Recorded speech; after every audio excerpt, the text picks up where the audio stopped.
We'll look now at ellipses. Now, in the Cartesian plane, so xy plane, we're just thinking about real numbers, this is the formula or the general equation for an ellipse that has a centre at the origin. Okay, x squared over a squared plus y squared over b squared equals 1, and a and b refer to the semi-major and semi-minor axes, okay, the lengths of those. Now, this being in the Cartesian plane, okay, now let's have a think. Since our complex number can be represented as x plus yi, x being our real part and y being our imaginary part, we can just adjust this equation, and so we get the relation the real part of z squared, which corresponds to x, over a squared, plus the imaginary part of z corresponding to y squared over b squared equals 1. So this ellipse has a centre at 0 plus 0i, which is right here. Okay, so it's corresponding, that's the Argand plane, it's corresponding to our xy plane or Cartesian plane. And it has a semi-major and semi-minor axis length of a and b units. So that's the distance from the centre to the right-hand edge. Okay, that's a units across, that's a units across as well, and b units up and b units down from the centre. Now the Cartesian equation, x minus h squared over a squared plus y minus k squared over b squared equals 1, is also an ellipse, but it's just translated. And it would be translated h units to the right and k units up. Okay, so it has a centre of hk.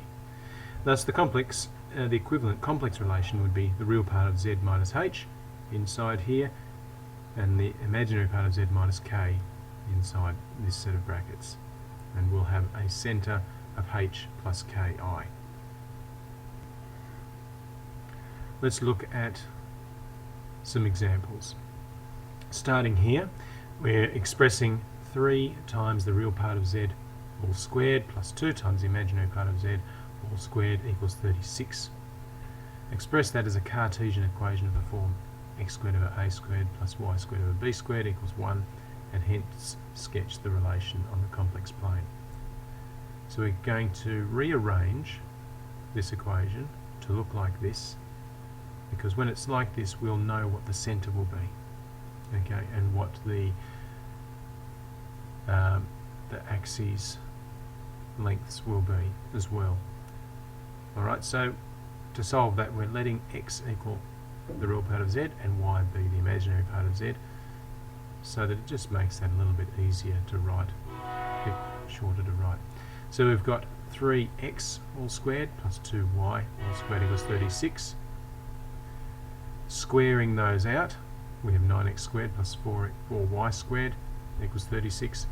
And then, because on the right hand side we want it to equal 1, we divide both sides by 36. So in dividing by 36 we get this form here. And we can see then with the first fraction we've got a cancelling opportunity here, 9 with 36, so that leaves us with x squared over 4, and cancelling here as well, we can cancel the 4 with the 36, leaving us with y squared over 9 equals 1. Now notice here we're just changing it so that 4 can be written as 2 squared and 9 written as 3 squared, just so that it's in this form we can see then what a and b itself are. Okay, our equation, our centre is going to be 0, 0, alright, and the lengths of our semi-major and semi-minor axis is going to be 2 from 0 right and left, and 3 from 0 up and down. Okay, and then just do our best to draw a nice neat ellipse, very easy on the computer. Okay, the next one then, illustrate this graph on an Argand diagram. Alright, so we've got the real part of z minus 1, which is squared, plus 4 times the imaginary part, plus 2, all squared equals 4. So we're going to approach it the same way. Let x equal the real part, and let y equal the imaginary part of z. So that gives us now x minus 1 all squared, plus 4 times y plus 2 all squared equals 4. And then the next step is to divide both sides by 4, so that on the right hand side we have 1. And then we can see the fraction we've got here, x minus 1 all squared over 4, plus y plus 2 squared over 1, because the 4 here would cancel with the 4 when we're dividing it. And then writing it so that we've got it as a squared and b squared, so our semi-major and semi-minor axis lengths are here as 2 and 1. So our centre, we can see, is going to be 1, negative 2. Okay, or 1 minus 2i. So that's this point here.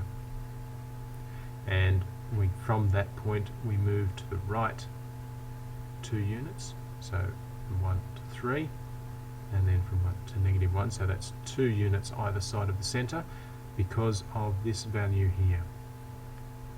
Alright, and up and down from the centre is 1. 1 up and 1 down. And then once we've marked in those 4 points, we can sketch the ellipse. Now we can work through these problems here. Notice we've got here video 16, you don't have to worry about that, we've managed to get it in 14 and 15. Okay, so there is no, well, video 16 is not relevant to this particular set of problems. Okay, so move on and do these exercises then. Okay.